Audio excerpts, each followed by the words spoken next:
Assalamualaikum, hai semuanya, ketemu lagi sama aku Finri. Di video kali ini, aku mau membahas tentang salah satu materi pembelajaran ekonomi yang dipelajari di kelas 11. Nah, materinya tentang apa itu? Yaitu tentang pendapatan nasional.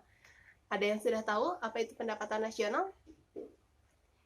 Untuk itu, supaya kalian tahu, tonton terus video.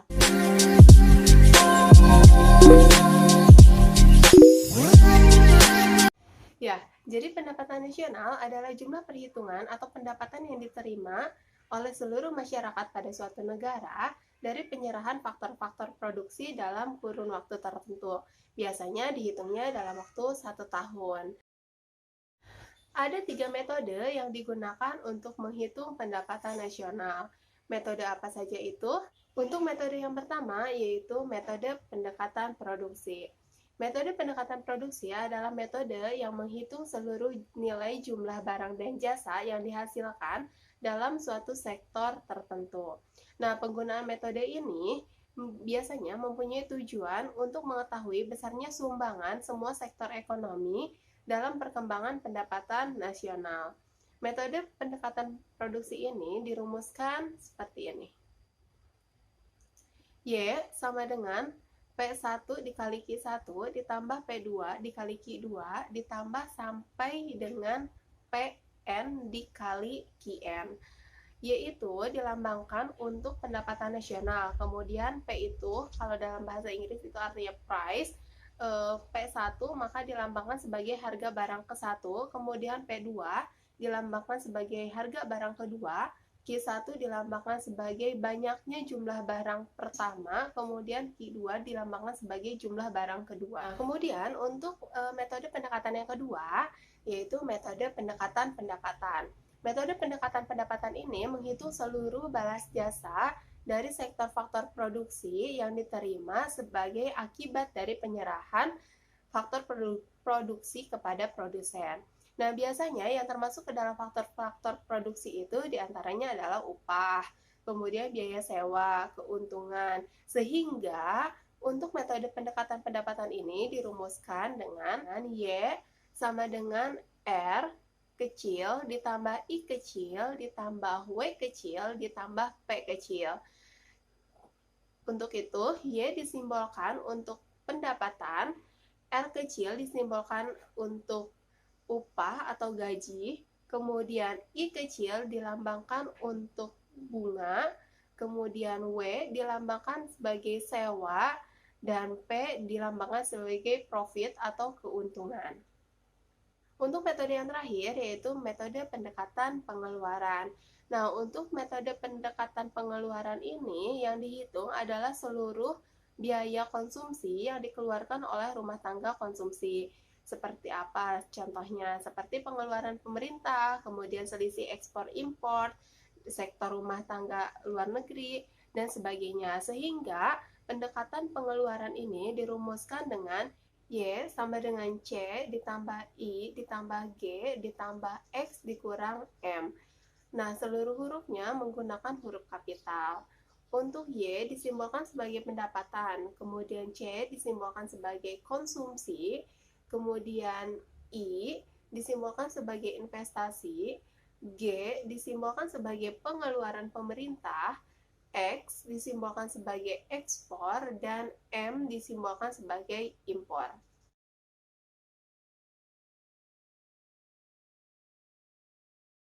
Nah, dari apa yang diketahui, kita harus mengubah dulu apa yang diketahui ke dalam lambang-lambang pada metode pendekatan pengeluaran supaya lebih mudah.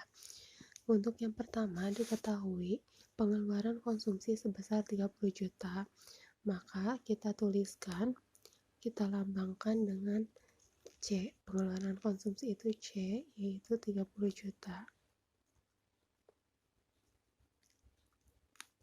Kemudian ada investasi pengusaha yang kita lambangkan dengan I sebesar 20 juta.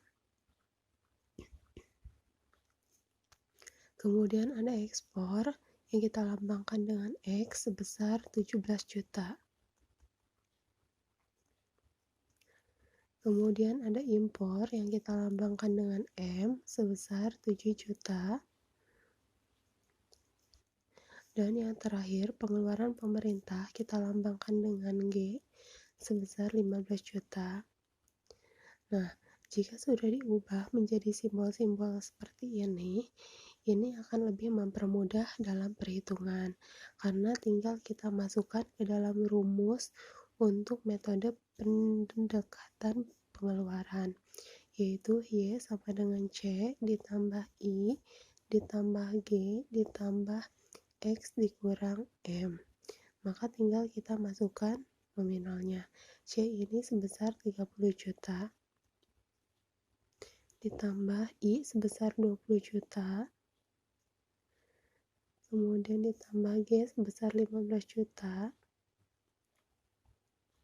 ditambah X itu 17 juta, dikurang M sebesar 7 juta. Maka tinggal kita hitung. 30 juta ditambah 20 juta ditambah 15 juta. Hasilnya adalah 65 juta. Ditambah 17 juta dikurang 7 juta adalah 10 juta. Maka pendapatan nasional diperoleh sebesar 75 juta. Jadi Y-nya diperoleh sebesar 75 juta. Nah, untuk soal yang kedua pun sama. Kita harus mengubah dulu apa yang diketahui ke dalam lambang-lambang metode pendekatan penerimaan supaya lebih mudah. Yang diketahui bunga modal sebesar 20 juta, maka bunga modal itu kita lambangkan dengan I. I kecil sebesar 2 juta. Kemudian ada laba usaha. Laba usaha itu kita lambangkan dengan P sebesar 3 juta. Kemudian ada konsumsi pemerintah. Konsumsi pemerintah kita lambangkan dengan G sebesar 3 juta rupiah. Ada investasi kita lambangkan dengan I besar sebesar 2 juta. Kemudian ada gaji karyawan. Gaji atau upah kita lambangkan dengan W sebesar 500.000. Kemudian ada sewa tanah. Sewa kita lambangkan dengan R.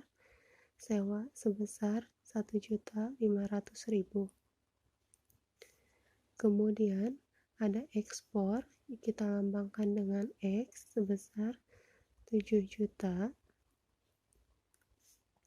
Dan impor sebesar 5 juta. Impor kita lambangkan dengan M.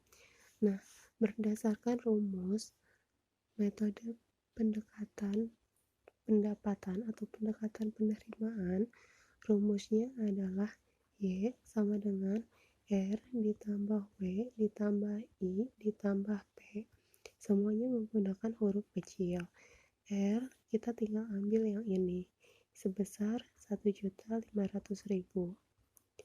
Kemudian W kita ambil yang ini sebesar 500.000. Kemudian I kecil kita ambil yang atas ini sebesar 2 juta. Ditambah P kita masukkan yang ini sebesar 3 juta. Maka kita tinggal jumlahkan semuanya. 1.500.000 ditambah 500.000 itu 2 juta. Ditambah lagi 2 juta hasilnya 4 juta, ditambah lagi dengan 3 juta hasilnya adalah 7 juta.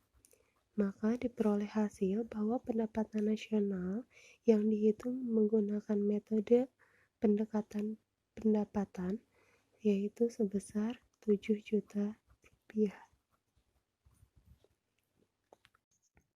Nah, itu tadi pembahasan mengenai materi pendapatan nasional bagian 1. Mudah-mudahan video ini bermanfaat.